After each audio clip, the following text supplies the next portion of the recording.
cryptocurrency has certain value on the market, keeping it pretty solid, what one can say for a crypto market. And our intention is there to establish a lot of integrations, which is kind of necessary to everything. But we are bringing a really ease of integration, which can happen in 10 minutes, so to say, with our APIs and Unity plugins. So we really have finished there what we wanted to do. So in that context, creating value for gamers that can really have this seamless transaction of their assets, where give me just 1 second. Seamless transaction between the games, where our idea is that, you know, someone can go and play the game on home on a system, and then enter another online game and have these same funds there available and accessible. So the whole idea is that the common users with technology, they are getting up to speed of information, speed of gratification. And mainly in gaming, the major key becomes really that instant gratification, where people don't have to wait for their resources, or they don't have to transfer their resources and wait for weeks for that to happen. But that all could happen just instantly, with no reference to them engaging in a variety of platforms, a variety of games. So that is our kind of ground platform of really work. So we built all the structure and all the really essential software that supports us in that endeavor. And then we wanted to take it a little notch further. So we really are right now, besides all of that, which is kind of done, and our first game, Panda, is going to be coming out in a couple of days with a full integration, and so like an evidence of a working model. Whether we have that already installed in a few other games, but this one will be really a kind of out there product that it was done by developers. So we kind of believe that is the first evidence example of how GameCredits is really implemented in development of gaming. Now, another aspect that we are exploring is also this synergy between the developers of games and developers of educational material. Our next product is going to be a parent wallet. The parent wallet will open a new communication between kids and parents. It will give parents capacity to let their kids experience and learn responsibility, value, market value, and all that really pertains. And then to give them a certain tools that would allow them to track the progress of kids, give them certain tasks to fulfill, meaning, yes, you can play the game, but if you take the dog and throw the garbage, then you'll play more, or you'll get more game credits, or certain context of incentive that we want to give new platform there for parents. So that is our future product that is kind of now in development. So we definitely want to reach out to another aspect, which is educational impact, and try to bring that in, because it's a valuable way how we can really improve our existence, not just by providing essential food, but rather tools for that too. So that on the end, we expect to have a multifaceted platform that would feed the game developers, that would feed the educational developers and educational content distributors and producers, and at the same time would give us a very, very acceptable social platform where we can approach any parent and tell them, here it is, here's your parent voice, you can open a wallet for your kid, give them certain amount of credits, define how long they're going to play what, define what they're going to receive after what, and so kind of try to build that whole new perspective where kids can safely engage in entertainment and in gaming and also receive some additional tasks to it and explore that whole homework attitude, which we would like to see that happen. Yeah. So I have a question. Yes. There's a huge variety of different money and in-game currency systems in many different games. Yes. So how do you intend to integrate a game credits one-size-fits-all with a huge diversity of different games that want to use it in different ways? So one size fit all is really the concept is kind of simple. You know, if developers just want to integrate game credits for use, then that's all they do. It's free. They would integrate it. Their customers would, of course, purchase game credits, but then these game credits stay on the customer's account, which means we kind of take the liability from them and we give them that open platform. And at the same time, we give their users instant gratification, where I believe it means a lot. Yeah, I don't know if you guys play around, but I have a lot of friends, and we are now in negotiations with fantasy games over integrations. So yeah, I expect to have some news about that in the next following weeks. You're absolutely right that payment processing is a major sticking point for a lot. You know, it's like people have to wait for 2 weeks to get their checks, or if they play this game, they can't play that game if they don't put more money into that game, whether it's the same thing, you know? So the context of that we are trying to ease so that it become less to developers on managing that transaction, but becomes more on developers to really emphasize the growth and emphasize that capacity to their clients. So, hey, here you play and you have it. We don't have it, you have it. So at any point of your game, you can stand up and sell all your game credits in the market. You know what I mean? Or move to another game with the same credits. So that's that concept of ease of transaction, instant gratification, and that certainly eases their work. And in a lot of instances, especially in US, I feel like with this whole legality of gambling or not, yeah, the way that they went hardcore on FanDuel and DraftKings, now they intend to let them a little loose. So it's still kind of not articulated gray zone in certain aspects. So it's not the comfort zone for everybody to walk in. But we believe with this solution, we can take a lot of that liability off the back from developers. Mm-hmm. Where consequently, they don't have to worry about now what's happening with their transactions, what's happening with the users. Their users, at any point of time, have everything they need to have. And they can do anything they want to do. So that gives them unprecedented freedom. So based on what you're describing, I think, correct me if I'm wrong on this, you're saying that sort of the real money equivalent currency is what you're targeting. Like it's a very common arrangement in a lot of different video games to have sort of two currencies.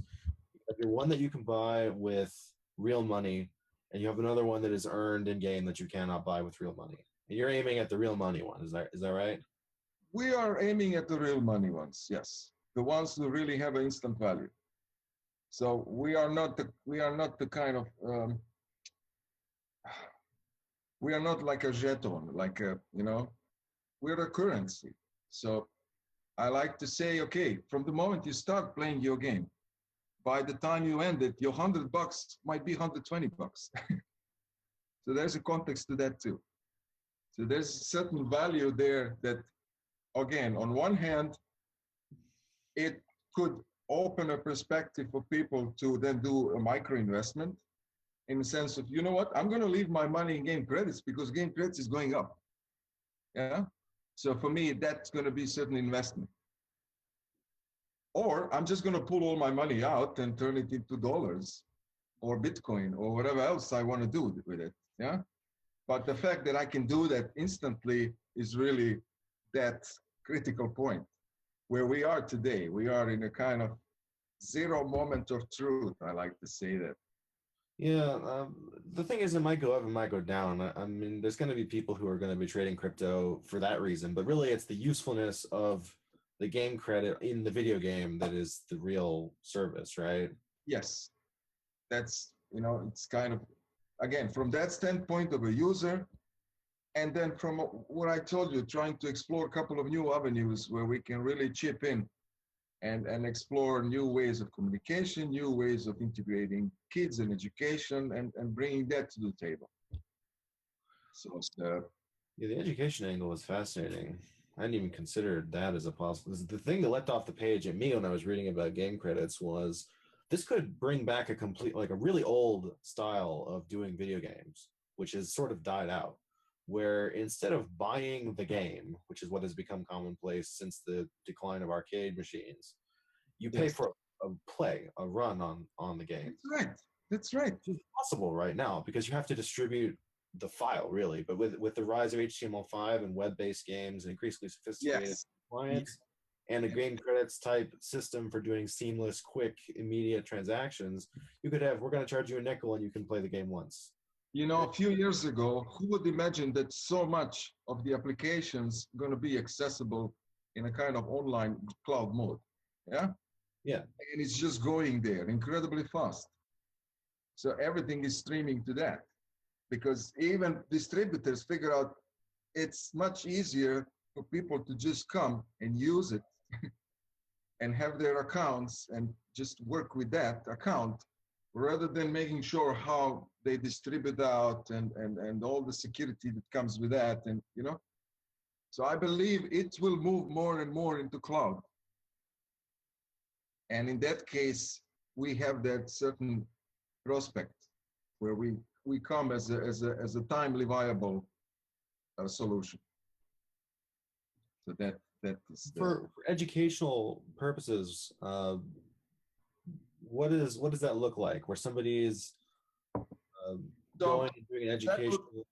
That would look like we have a lot of, especially now, there's a lot of these new gaming companies who are really targeting education. And also, you have a lot of educational content producers who really are trying to enter the game in a context of engaging kids more and bringing more flow to learning. And so and that's where we believe if we create syntax between these two, where we have an open platform for developers to lay down certain layers, and then on the other hand to have educators who would bring the knowledge on the top of it, that could become a viable new way of communication with kids, viable new way to learning kids, teaching kids responsibility, reliability, value, market fluctuations, and all these other things that they are eminently going to be faced very soon. Yeah, it is not like our generation. Like, we've been playing with sticks. These kids don't play with sticks anymore. They play with iPads, iPhones, and anything that shows up. Kerbal Space Program. So, Minecraft. Acceleration is an amazing thing. So I have a question. The Game Credits platform is completely open source, right? Yes. Great, awesome. So we don't have to worry about Sony necessarily just developing a killer cryptocurrency. It might be much better to use an open source game credits, and other gaming industries can start using it. Again, we have to go back to essential kind of laws of development of a blockchain, and blockchain is decentralized solution. So kind of, I think in the spirit of that is everything has to lay down to it too. Yeah. So yes, Sony will come up. Everybody will come up with something. Mm-hmm. But the fact is that going to be viable to users? And is that going to be enough flexible for market and timely, what to say?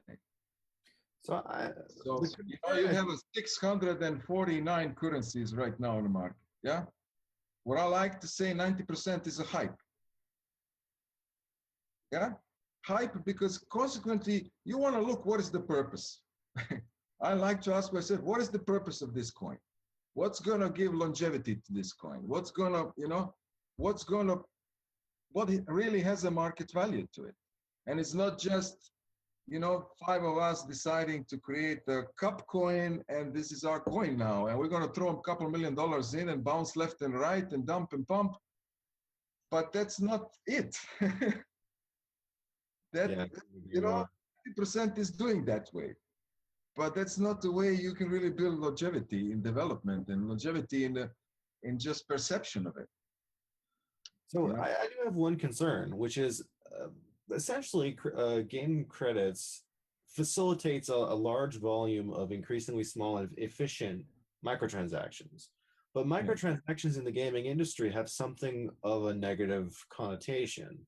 Gamers, I think in general, are a little bit on the fence about spending money very often, especially small amounts of money very frequently.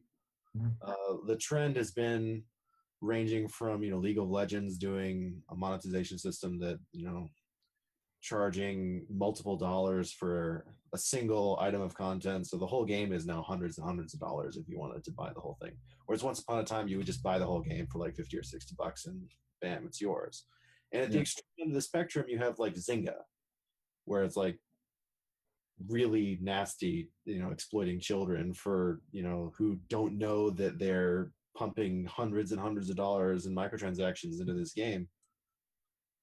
So how do you address that negative connotation of microtransactions in the industry? I mean, again, it's that exactly that crucial point, which comes to the, okay, now I'm going to change $100 into whatever I'm changing it in. Yeah. And then after I'm finished, I'm going to change it into whatever else. And so that context is really, I believe it's going to more and more fall off because it'll become a little redundant. And we are kind of trying to show it redundant because by purchasing game credits, you purchase currency, you purchase certain assets. So you have that value. So it's all on you. What are you going to do with it? It has nothing to do anymore with any developer, with any game, with anything. It's just about you. You have your wallet. You say, I have a 50,000. I'm going to bang it now on Halo 5 or whatever that is. Yeah.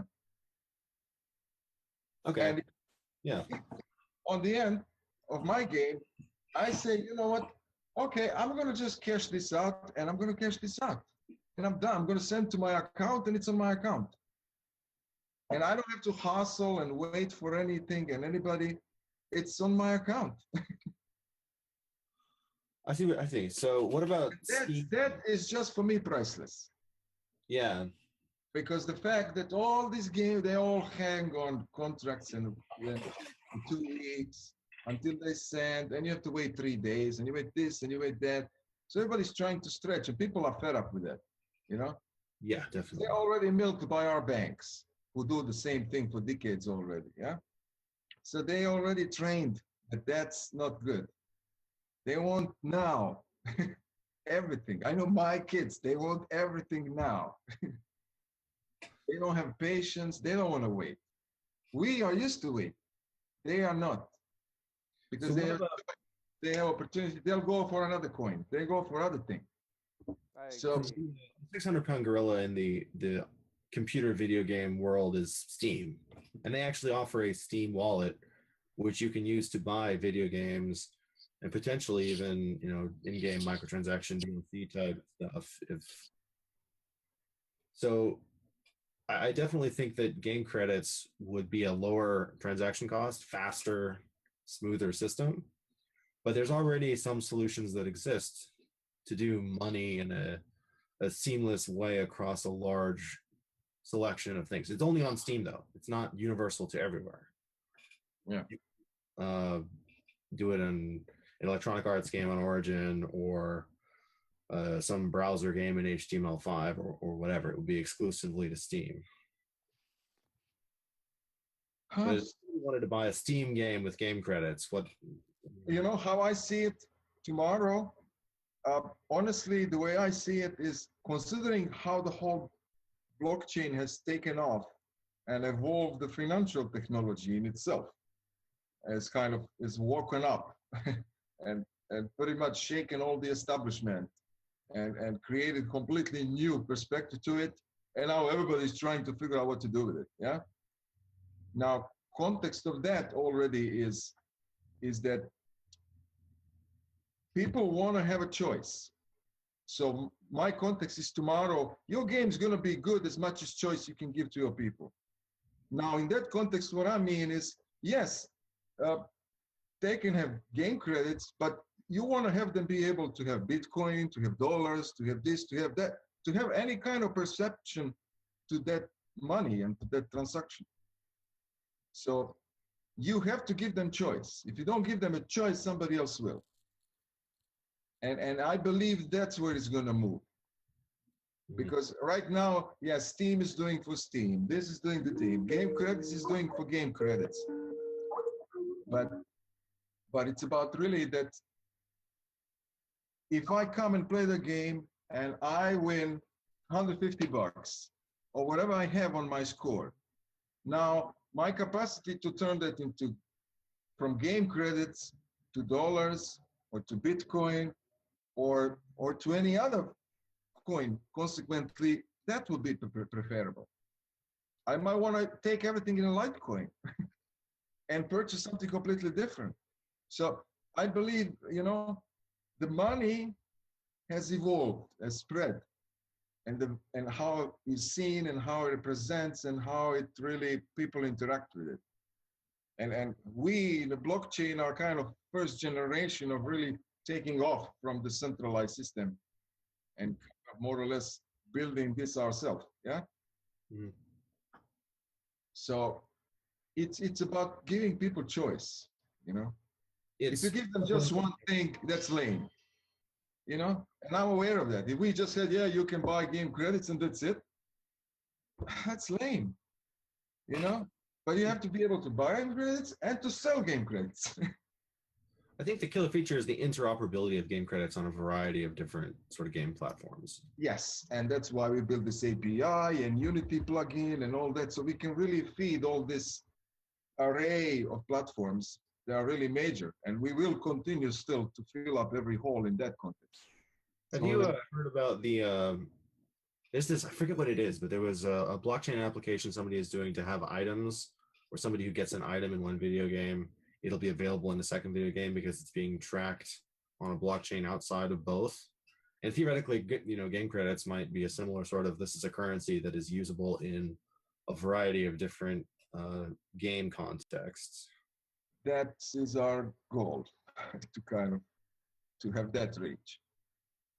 So what do you think of in-game currency? Are you going to, as part of this API,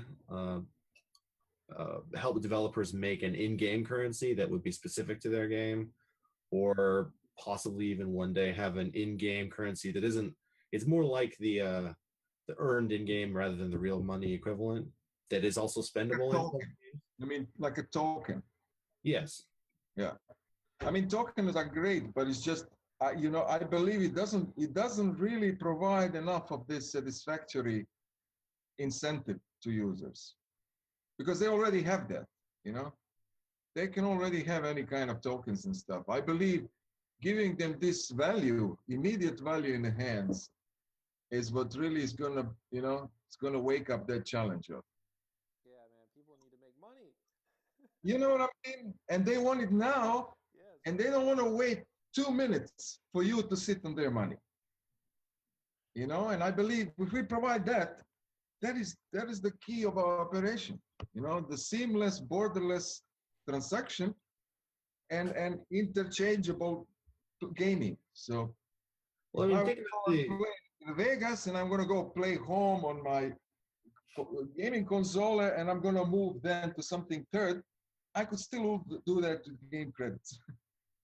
So like the implementation of a huge online MMO like World of Warcraft, they have servers that track how much gold people have. And gold is not like, it's by nefarious methods, it is exchangeable for real world currency. But the idea, the goal of it is for it to be a strictly in-game currency. And they have several servers which are not, you know, connected to one another except by splicing together through another system that they have to build. And game credits could potentially act as a currency that is not on any particular server, allowing things like money to be earned in one server or in one completely different game and be spent in a completely other server or game. Excuse me, I didn't hear this last. What did you say? So instead of having, like, let's pretend that it's just World of Warcraft and it's not two completely separate games. So somebody, if you're using a game credits like system to earn gold on one server, and you log out of that server and you go to this other server and you log in, and your money is there. Yeah, Currency is still there. Now you would certainly have equivalent that gold in, yeah, is that game credits or whatever that would have to be, yeah? Considering that the goal would be particular for that game. Yes. You would want to say, okay, 100 bags of gold is 100 bags of game credits, yeah? So that's your calculation. So if you lock on that, then you lock on that. Or you can even say, okay, 100 bags of gold is $100, and $100 is a worth of so many game credits too. So, but for me, using the internal token is more and more going to really be out of loop. Because again, if they are not really immediately accessible, if they can't go and purchase something or do that practical use with it right on, you know, it's almost like a past thing, you know. It's like new times come where that's not necessary anymore. It belongs to a little older perspective of tokens. Tokens is before, yes, you go and buy a token, but why now? Why am I having this token when this token is whatever that is? Why shouldn't I have that right on? So the token came more from, you know, developers trying to build their own integral, you know, autochthon systems. But we want to decentralize that. We want to get out of there. So we want to really open that whole barrier out so that it's not anymore that, but it's no matter what game you play, the money is yours. You don't have to change it. You don't have to do a thing with it. You go, you play. If you win, you win. If you lose, you lose. Bum, bum, bum, but that's it. At any point of time, you can do any impact to your assets. That's really what it is. So you really have a control over your assets, not somebody else. Token developer has a control over the assets. Any other that really doesn't have a market value, you know, it's not the user who really has a control anymore. And by bringing this to the table, we took that off the table because then it's not anymore. But at the same time, developers don't have to spend so much time worrying about that whole system and building that whole system because it's already there. So whatever their incentive is, they would just integrate with appropriate amount of appropriate relation to so if I wanted to make a game and I wanted to have an in-game currency, if I wanted to use game credits as a representative of the in-game currency, but I also want to allow players to get currency from doing things in the game, how does that work? What do you mean by get currency? They do something in the game and they get a, you know, in-game gold-ish whatever reward. Yeah, of course. I mean, but that's the part of the whole game concept, yeah? So the game in itself has incentive, has where you win and where you lose too, yeah? So that's kind of there's certain pool there that it's really happening of coming in and coming out. So I don't think necessarily that is the problem. I think that's just how things are developing so that, let me put it this way. So, I mean, if those are directly convertible for real dollars, then I, as the game studio, am actually shelling out actual money to my players, which is a pretty significant shift from what's currently happening, where I can hand out as much in-game gold as I want and it costs me nothing, right? yes, absolutely, if you put it that way. But again, it's a little more specific to a certain aspect of how the game functions. So what are these incentives? How they really come in? Yeah. I mean, in some logical context, if you integrate the game with game credits, people buy game credits, they come, they play. So they're going to lose game credits, they're going to win game credits. So the context there is not kind of to constantly just pump that, because if you pump, then that's token, that doesn't have a value. Yeah. But if the certain amount of something that is activity that get incentivized in the game can always be turned into, okay, this is so much of game credits. Meaning if you dig out so many bags of that, then you get 1 game credits, or you get whatever that is in reference to worth of 1 game credit. So that you kind of can really have both ends there.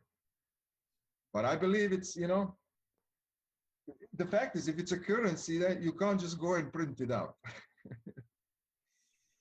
Well, so it has to be kind of fiscally responsible then, yeah? Now you have a real economy in games. Like, Evil actually employs economists because they have... Absolutely, but don't forget, then people purchase everything with game credits in your game. You're getting real money. So it's... Yeah, but don't you want players to be able to acquire a bunch of assets in the game? It doesn't actually, you don't want a rich player to just show up and drop $1,000 on the game and bam, in game you're the richest dude around. And conversely, you want people who have been playing for a long time to be able to be rewarded, right? Rather than, constantly pumping in dollars and constantly leaving it. Absolutely, and I'm aware of that. If we are, as we are approaching the whole, this is a new territory for all of us, yeah. And there's certain aspect which we're going to have to pay attention to, and consequently, be responsive. How really people react to that. Now,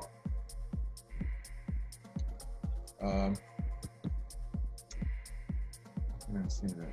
That would be the real potential for directly integrating actual dollars into games, but I think it's very important that we step very carefully around this area, because but again, by doing that, it takes certain responsibility from a game developer too. Meaning, your little panda bear running around collecting apples can't collect as gazillion of apples anymore if you don't really have a fiscal responsibility to it. Yeah. So there has to be a certain thing, unless your whole score is based on a different ways. So whatever they internally make inside gets converted to certain amounts in the end. Yeah. So that there would be additional assets. Yeah. Mm-hmm. Bags of gold, I don't know, some, what I mean? Certain assets in a game that would represent certain value and could acquire certain value when perceived. Yeah? Trying to deeply integrate a complex game with real money has been tried a few times now, and it has ended catastrophically almost every time. For example, the Diablo 3 Real Money Auction House players absolutely hated the fact that it existed, so much so that they killed it. It was actually terrible for them. It was too soon, and it was too strong, and it wasn't sensitive for users, So it didn't really, it didn't emphasize what is the real value for them there. And my point was just, again, it was too soon. Premature. So rather than focusing on MMOs and very complex games, it seems to me that the killer app for this is to bring back the arcade. where somebody has a small transaction and they get to play. I mean, Pac-Man is the analogy, but you wouldn't be playing Pac-Man today. You'd have some sort of browser-based thing that says this game costs a nickel to play. You play it and then it's done, and that's it, right?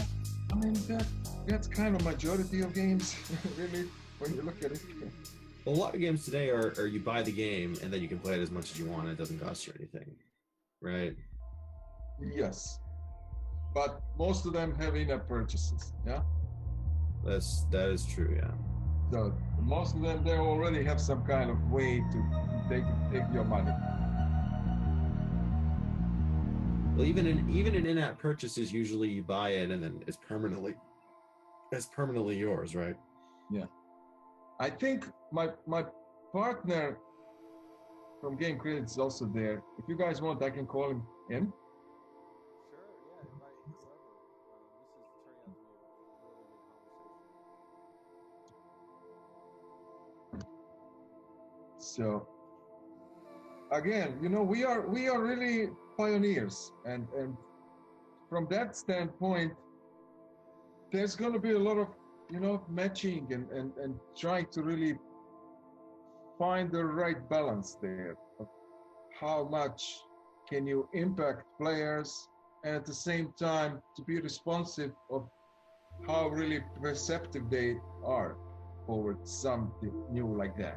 It's an incredibly complex problem because if you look at the way players treat, like Real Money Auction House in Diablo 3, they hated it. But then you talk about ships in EVE Online, where the ship could be worth a shitload of money. It could be hundreds or even thousands of dollars. And you're like, oh, there was this huge battle and $120,000 of ships were destroyed. And players are like, this is cool. And that's like, why is hated? And that's what people like. No, man, it's this psychology analogy is very different today, It's almost like there's a little gap in between of original effort and the goals. And as you said, they all love to see, oh my God, it's a game for 120,000. That's attractive. Yeah. But at the same time, you know what I mean? Me? I don't want to pay for, So it's very delicate there how you really play that. Mm-hmm. But on the end, there's a ton of games that really went far, and people really went and spent a lot of money on it. So it's about really finding the right way to engage them, speaking their language. Yeah, another one of the successful models is to just constantly have small amounts of new content. League of Legends type model of, every week or so, we're going to release a new champion and charge some money for it. The game itself is free, which means piracy is irrelevant. Like, it solves the problem of people stealing the game because you're giving away the game for free.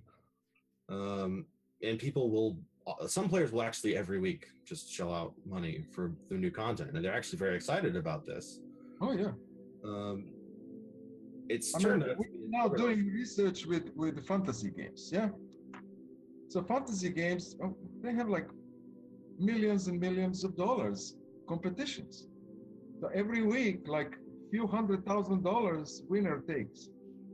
So these are serious amount of people. This is like 250,000 people chunking out $20 every week.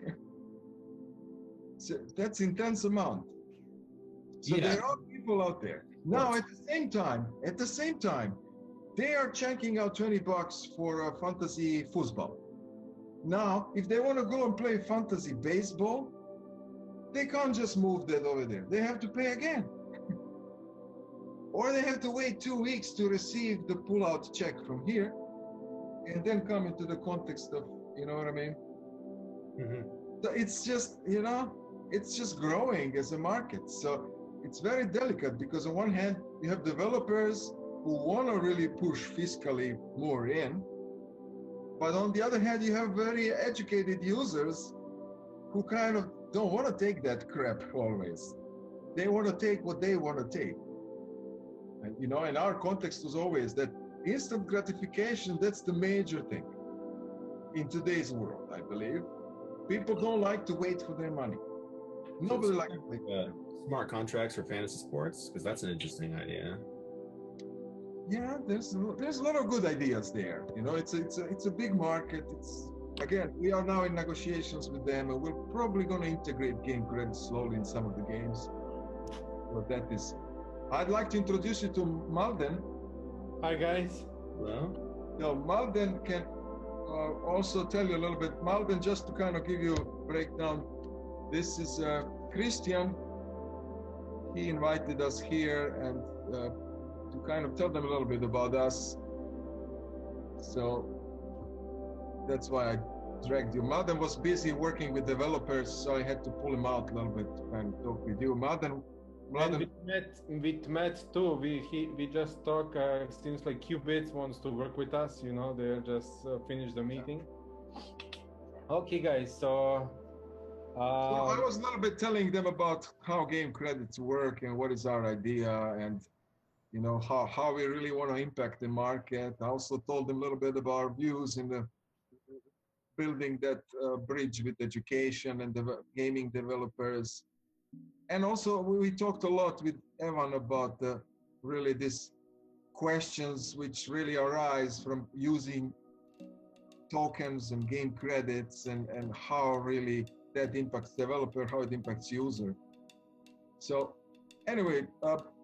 Yeah, okay, so since I'm a little bit late, let me just introduce myself. I have programming background, and I spend my time between Europe and US. Right now I'm in Europe, where I was scouting for the project last year. I found game credits guys, so I really like it. I like technology behind. I decided to bring it to Stratosphere, so I took the project and I invited all people that I knew they were great in US, and here we are. We put business behind it. We took development to the next, completely next level. We have completed platform. We have our, web wallet, API, Game Hub as a module coming like in next 10 days.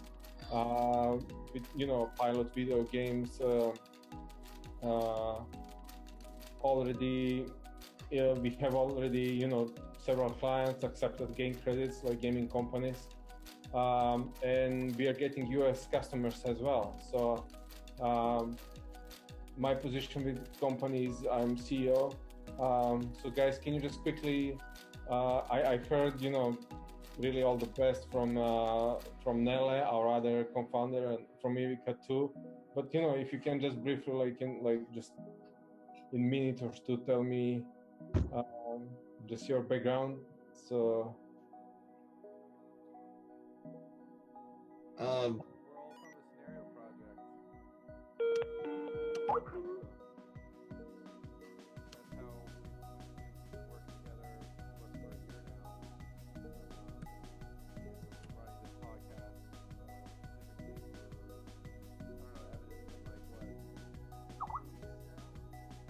I don't know. Before that. So, yeah, most of us are in the crypto community. Everyone has a different story. I'll jump in there. Individual introductions, but I can kind of speak to the whole group here. I know you guys, you were behind Ethereum, is that correct, right? Yeah, Jim, you might be able to talk a little bit more about that. The Scenario and the Ethereum projects are both working together to create Casper. Nice. Nice. Beautiful. Yeah, we're, I don't know if you're familiar with Scenario. It's a decentralized platform for social networking and social contracts, which is sort of the next step beyond smart contracts. They're decentralized. It will be have its own compositional blockchain technology, and we're working with Ethereum, but we will be we're moving to the extreme privacy, next generation system. I see what is the idea behind, because I always wanted to do this. Like I never always wanted to do some kind of distributed social network system. It's just like I really like it as an idea. You know, why someone should have all my information? I should, only it's people that I.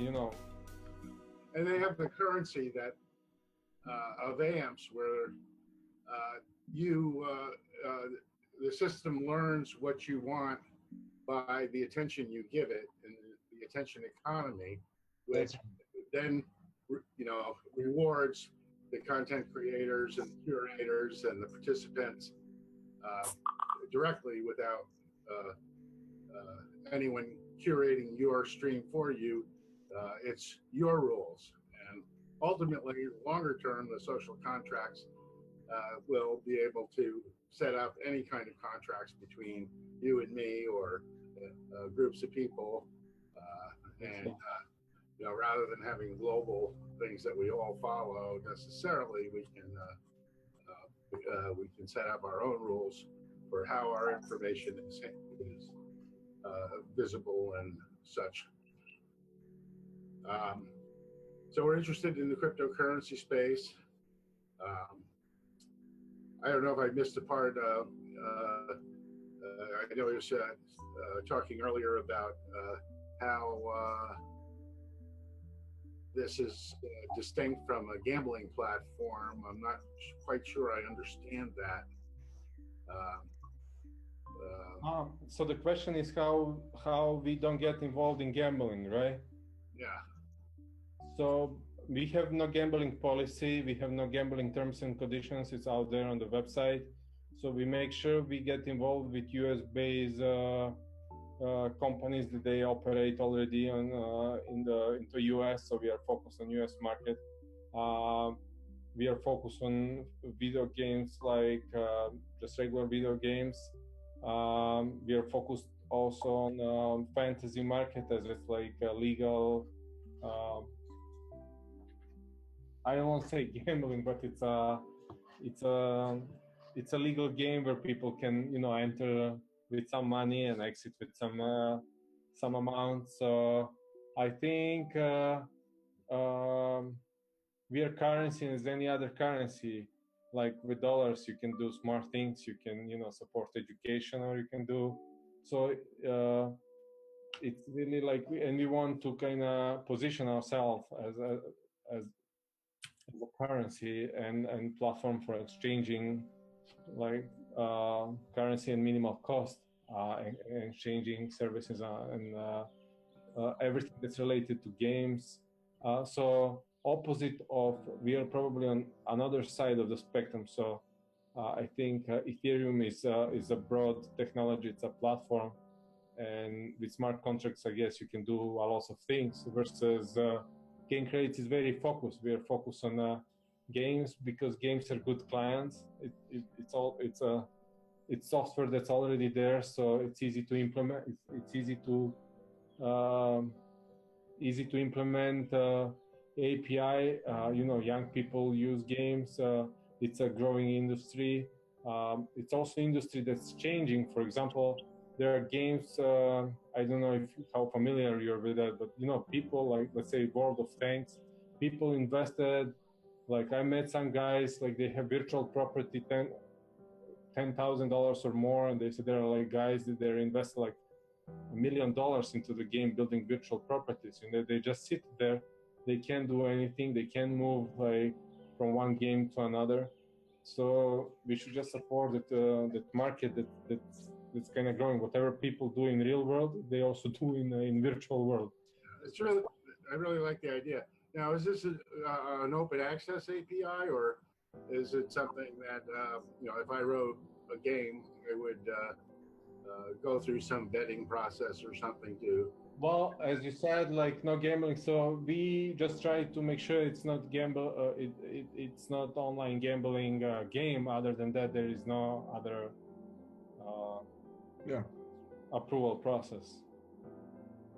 I think you had some questions, Evan. Yeah, you mentioned World of Tanks.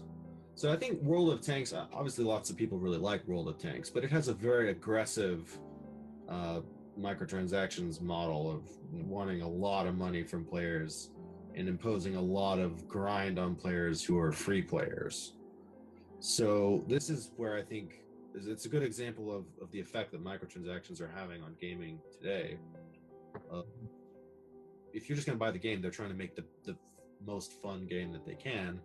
Whereas if you're trying to monetize a game with microtransactions, you're going to deliberately like strip your game down a little bit and say, oh, you want the real fun game, you got to pay us.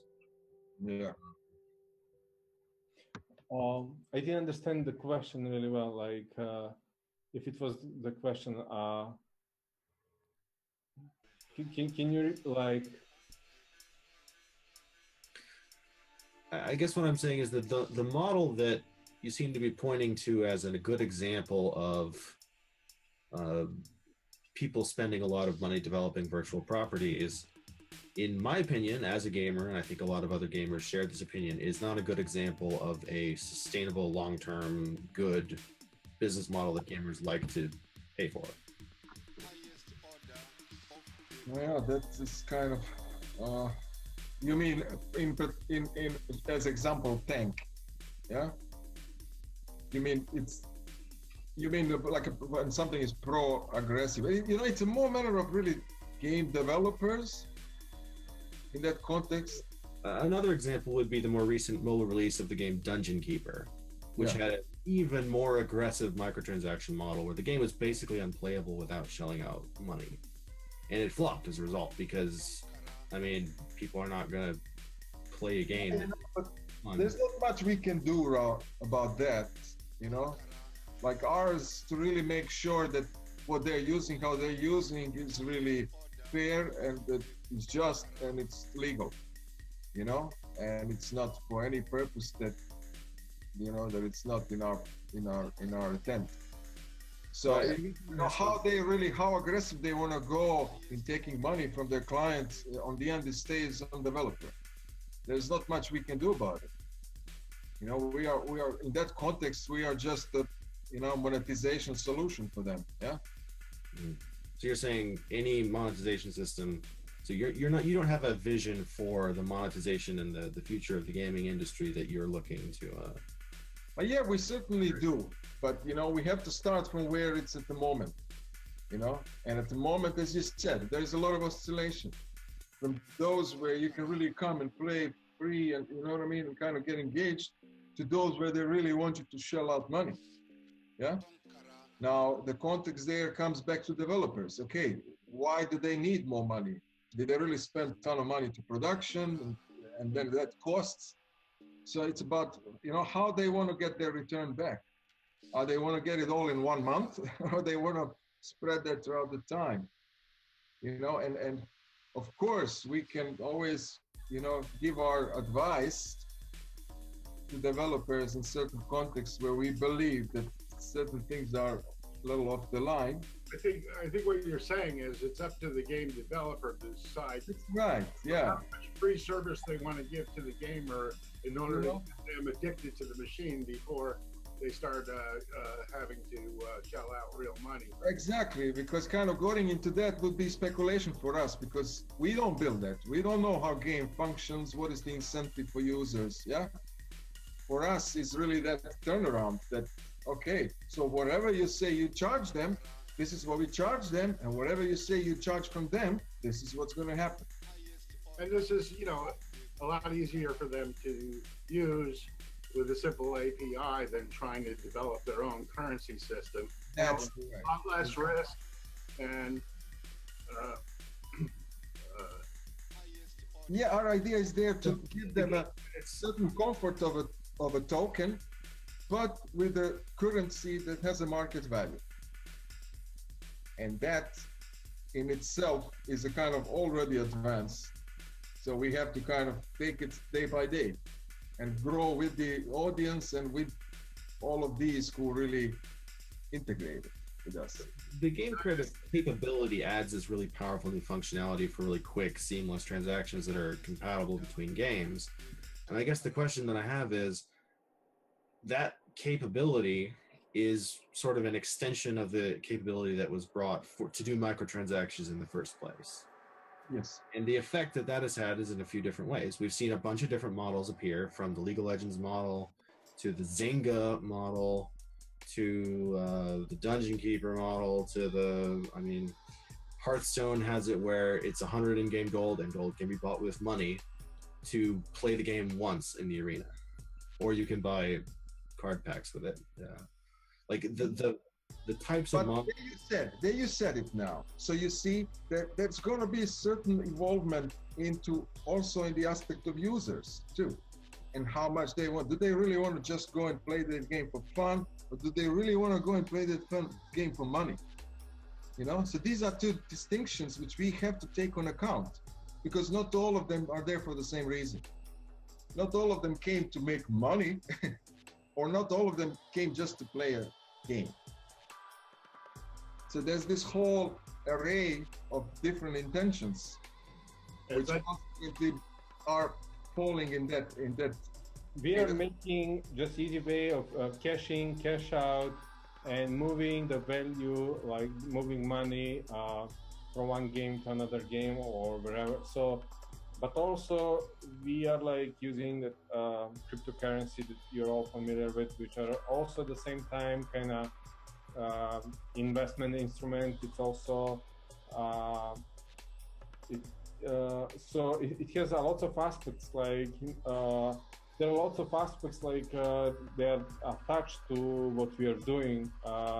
So we are not just trying to replace a payment gateway. We are not trying to minimize the cost of the transaction. I say it comes with a all broad spectrum of features, and we are just trying like to educate people, teach people, show what's there, providing example, just to lead, just to become. Try to become leader on the market in terms of that new thing that's called blockchain and cryptocurrency, and we just think it's the gaming industry. It's a really great fit for that. We are not trying to shape too much, like to provide any leadership of like how, as you said, like how those games should. How to say it's like. Yeah, I mean, we can't really impact much developers in their intention. Yeah. Business models, like to change business models too much, just to give them one level of comfort and just kind of connect like isolated pieces. Like there are games all around, and gold is gold in each game, and with us or without us, this thing will happen for sure. Like as you can see, our society is like merging and integrating on so many levels. So I think games will get integrated with us or without us. I think that cryptocurrency is just a great base, like to do such a thing. We are there, like we have some, already we've been doing for quite some time. Since the project started, it's like our third year. We have major pieces, like already there, major software modules. We have proof of concept. We just need to, stay consistent and finish what we started. I think results will be there really soon. I do believe so. And so it's just like when you're playing a game in the arcade and you get a certain number of credits because you played really well, you can play more games with that. I remember some arcades when I was a kid where you would actually get game tokens, physical tokens, that you could use to play other games. That's right. Yeah, That's one of Yes. the The important point here, though, is those are arcade tokens that are not cash. Those are not. Except ours is cash. Is really that's the difference. commodity. You couldn't get money back from your tokens in the arcade. But I know what you're talking about. I tried one of these, and I got the token. I went to the other one, and yes, but that's the key. Did you tell them a little bit about our parent wallet and strategies? Yes, yes, Yeah. I gave a little clue about that too. Yeah. So this is really an advantage for the small game maker because people will have these game tokens, and if you're compatible with the game tokens, it's much easier for you to get people to try your game. You know, Correct. Correct. When you had all these tokens in your hand as a kid, you know, I go play all the different games. And That's right. So we decentralize the impact of that too, in a context of give more opportunity for independent game makers, you know? The little guys who can't make their own currency or whatever. Yeah, but you know, that's where the talent lays always, in this independent, unknown little companies where you suddenly see, oh, what is that? Where did that come from? No, but I don't see reason like why then big guys would not use it. Like, you know, for sure it's for sure attractive for indie game developers, but I think a lot of big guys as we are tapping more into fantasy sports and things like that. I wish like Matt was here. They get more and more excited. Fantasy industry is really excited about GameCredits. Oh, hello. Sorry to interrupt. Yes, I was invited to this meeting. Yes, please. So let me introduce myself. I'm a former game developer. I used to work for DNA, which is a large Japanese corporation. Mm-hmm. One of the very first that is kind of innovated in the Japanese market with mobile games. Created the first kind of hit mobile games before like most of the like Western mobile games appeared. So the thing is, I just wanted to mention two things, right? I think your idea seems very interesting. I think right now one of the biggest costs when it comes to games, one of them is the 30% royalty that is given to like Apple. Yes, that's a big. Coming to that point. And there are many companies that have tried unsuccessfully to work around that royalty. Right now, the most convenient form of payment is by just paying directly through your mobile application, and like doing and then you incur this 30% penalty on your revenue, which is very high. If you can offer a convenient way that the player can trust, right? That doesn't involve a lot of kind of setup, like putting like a card number and such. That will be very attractive to indie developers. Then the second aspect of games that is sometimes a little bit it's kind of the elephant in the room is the high cost of user acquisition, right? So let's say you have a game and then you need kind of eyeballs on your game. So then you need to kind of get a lot of users. So a lot of money is invested in, invested in user acquisition, which means ads and paid installs and such. And that is actually so high that can be beyond the cost of making the game itself. For example, for a large game, like the advertising and user acquisition cost can surpass all the team payroll and any cost involved in making the game. So that's how Facebook was interesting at first as a platform for games, because Facebook imposed very few restrictions for spreading your game virally. Like you could share content unrestricted to any profile. But then they imposed heavy restrictions on how you can viralize, and then is when like most people started moving to mobile and such. Those are kind of the two things I wanted to mention. Yes. Thank you. Points, yeah. I mean, you just went straight to the point. Yeah. Yes, 30% Apple. Yeah, that is the thing is though, I'm pretty sure I'm speculating here, but if you were to put in a system that says we are not going to pay Apple's 30% cut, instead we're going to use game credits, Apple's probably going to be like, refuse admission into the Apple store because you're not making us any money. So that's why we are building Game Hub, so people can publish their games that they implemented game credits, and I think we're gonna charge like 1% instead of 30, like if for games that are sold to Game Hub.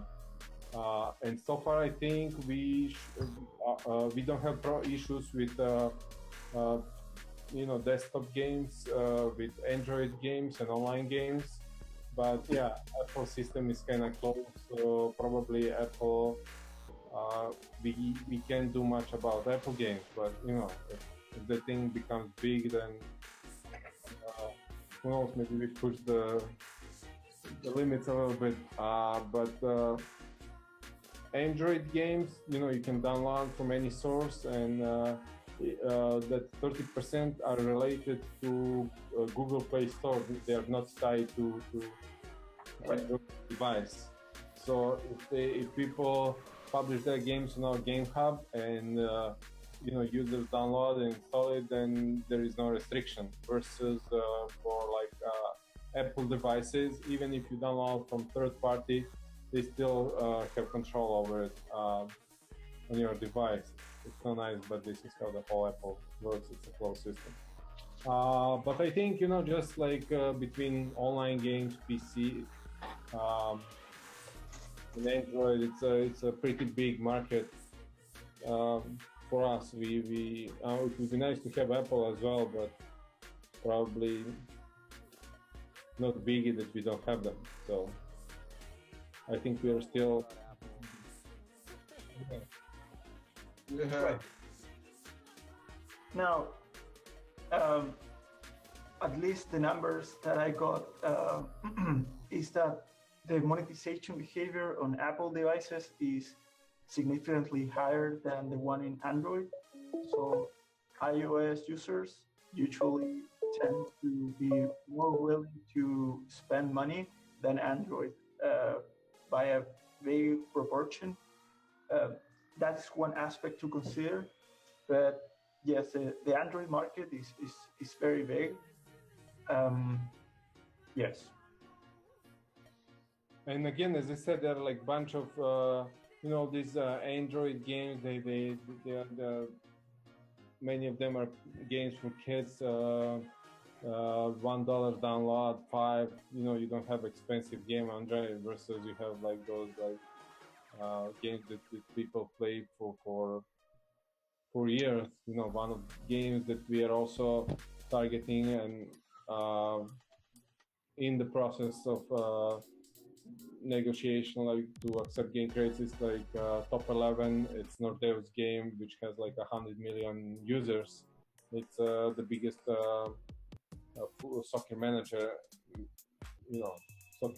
game. So there are like games that they have really loyal customer base and can cover all of them like the same way. You guys are focused on the smartphone mobile space, right? Not the PC market? Not really. We are like there is no difference for us. Like we are like, if they implement API, if they implement payment methods, we don't care what the game is. Like we work off the interface, so we send funds, we receive funds. That's all. Right. No, I mean the last thing I wanted to mention, and then probably I won't interrupt you anymore, is that if you go to any game developer that at least works on freemium games, opposed to like premium where you like have to pay to install the game. Premium games usually care about two main metrics. One of them is daily active unique users, and the second metric is average revenue per daily active user. If kind of you can guarantee a high kind of like if you can somehow help any of those two metrics, that will be what will really get their attention. Like if you guarantee a high number of DAUs or a high ARPDAU, that is what will really get their attention and they will flock to you. Yeah, that's a good point. Yes. That's a definitely. So you guys are running your own blockchain, right? Yes. Okay, how many nodes do you have? How many nodes we have? No, GameCredits is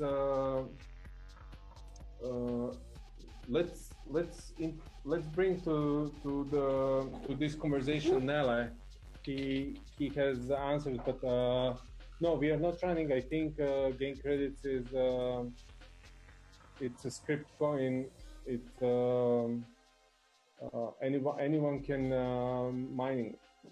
can do the mining. So what sort of blockchain technology underlies your system? What are you using? Okay, let's call Nella into. I mean, in reality, we are like a Litecoin, yeah. In that same similar structure. Let's invite Nella. Yeah, let's call Nella.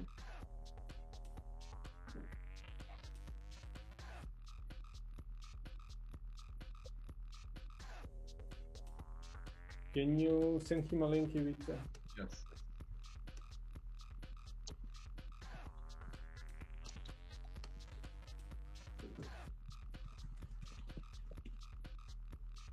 So how many tokens were initially issued, and are you holding any back? There are like 50 million tokens on the market, out of 80 million. So 50 million are available on the market right now. And on Polonia, it's about 2 million. Our market cap is about 3.6 million. It was today. Okay, so 30 million held back for the founders or developers or for future development? No. It's the maximum number of game credits can be about 80 million. 50 millions are digged out. I can say about I know I don't know really allocation of the coins. You know, about like 20 million. We know how coins are allocated, and they are allocated in between us. Like founders and some guys that they purchased at the beginning. Like millions are like right out there. Is it published somewhere? No. Okay. The distribution of coins, it's not published. But the blocks are published. There's some block explorer, because I saw your Genesis block from February 2014. Yes. Yeah.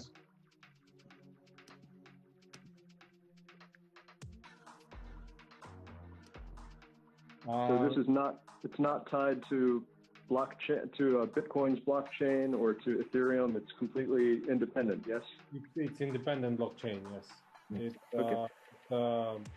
I think it's Bitcoin fork.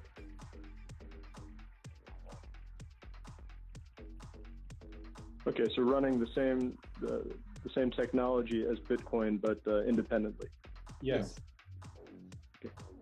I mean, we have a little improved more timing of transactions and power consumption. So our power consumption is much lower than really a Bitcoin I'll mine. try to get hold of Nelly. Give me a second. Let's go. But is there some way, if I want to be a miner, can I set up a node and gain some of your tokens by helping you with mining? Yes, you can. So is that the Azure virtual machine image that that you have available? Is that what you suggest for setting up for mining? If we can help you with that for sure if you decide. Okay. I mean, all those things are public. You can check like on Coin Wars and Coin Market Cap. You can find all that. Coin is it's not post coin. It's a script coin initially released by a German developer, and he was managing like for a year or so. The coin did not have much value, and then our partners found it, so they took over the project. They took the software and we renamed it, like it was Gamers Coin at the beginning, so we renamed it to GameCredits, and then just started making use of it. But it would be really nice if we invite our member that it's really the best guy to talk about all of that. Just a sec. Yeah, we're trying to.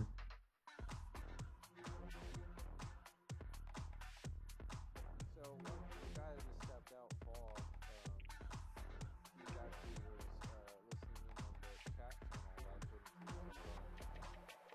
I like that bringing guests and having them participate. No, it was good. It was really, good questions. I mean, he's a former developer, so it's like he's the people we want to talk to and hear from too, So for me, it was very educative what he asked too. Yeah, and just I know you're involved in marketing work. We do this show every Monday. All different kind of thought leaders come through. So anytime you want to show up in here on Monday, come by, absolutely. It'd be my pleasure. I love you guys have a beautiful communication, and I see everybody's educated in their fields, so it's a joy. Yeah, it's been a pleasure, guys. Yes, absolutely. Listen, where are you guys located? like all over the place. Seem like we. Yeah, we are between Europe, Japan, Asia now. Yeah, a lot of Asia. We are starting to really be big in Japan. That's a funny thing. And China too. I was thinking about going to South Korea about 10 days, but I don't know if that's going to happen. It seems like Asian communities are all this technology. Oh yes. So yeah. They're gonna lead the whole thing, man. This is not the joke. I think US in general, I think it's the last country that's gonna implement any kind of digital currencies because they want US funds dollars to be. Yeah, I think you're right. Back up, yeah. So I think we'll see Bitcoin legalized in Germany and in Japan, much ahead than in US. So it's already legal. You mean like formally institutionalized as an official? Yeah. It's pretty hard to stop. But the question is, how do you tax it? Yes, that's true too. Yeah. Well, you require people to report is what is already done. So yeah, I mean that's kind of certain requirements are there, and it's clear how people can play by the rules. I don't think that's unclear. So what's the next few months looking like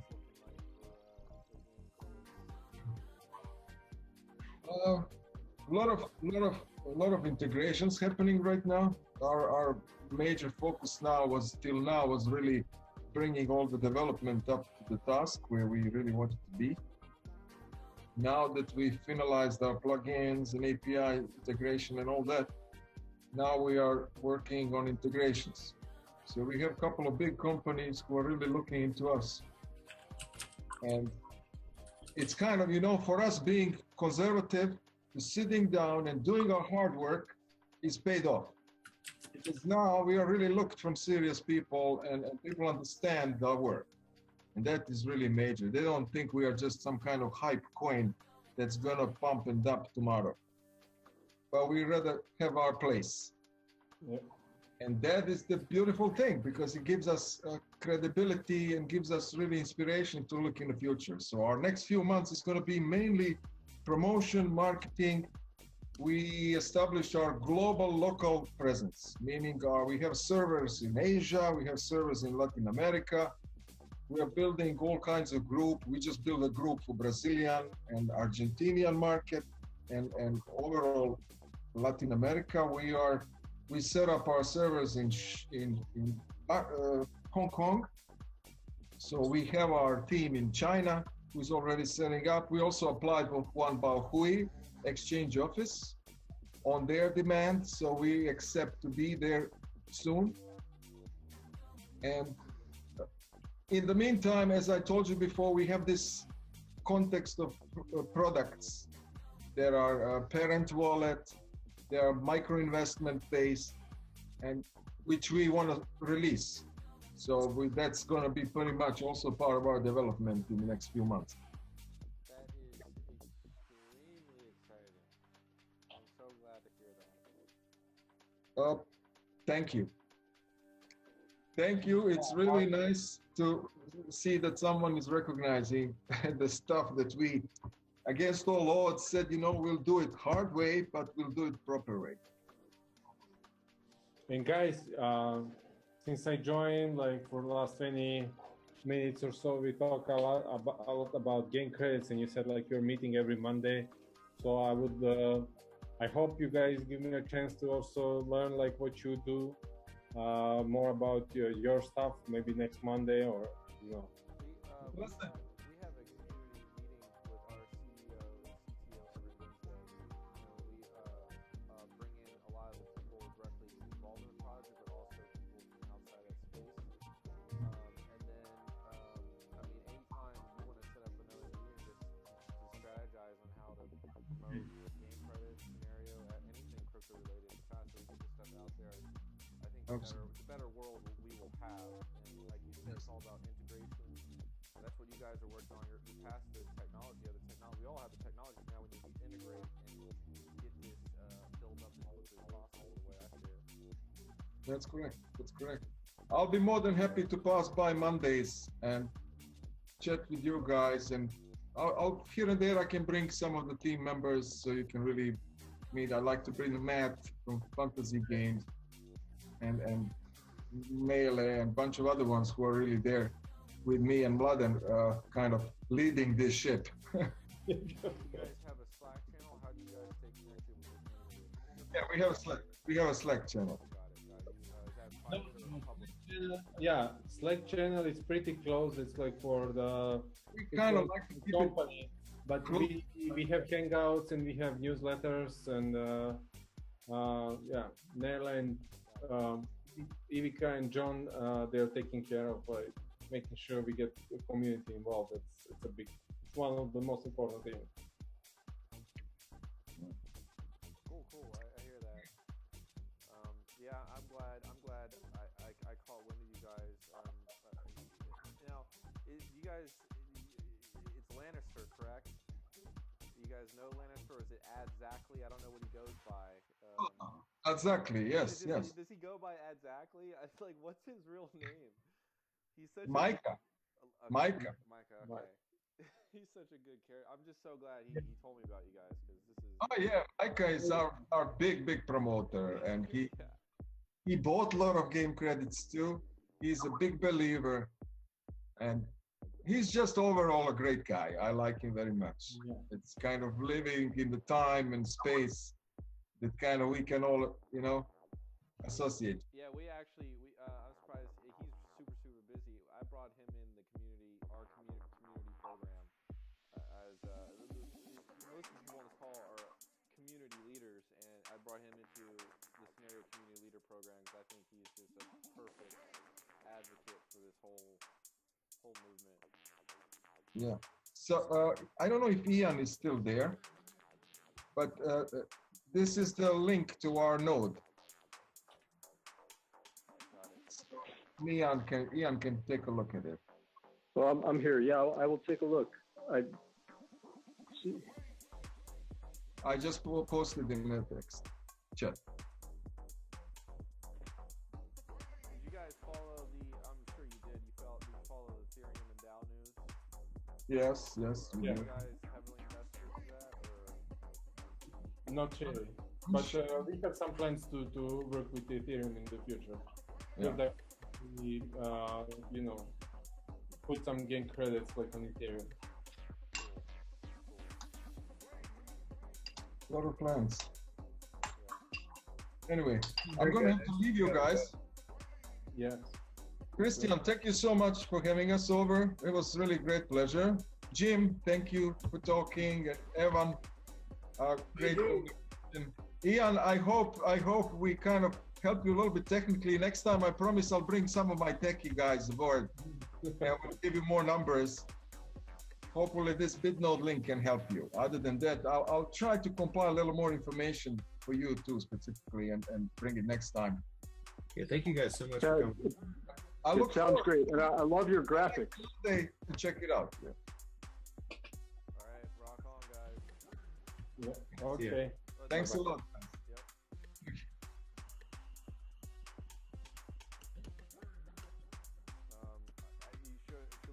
You want to stop here? Or you want to do maybe a little post wrap up, or is that it? Or the extra people bouncing? All right.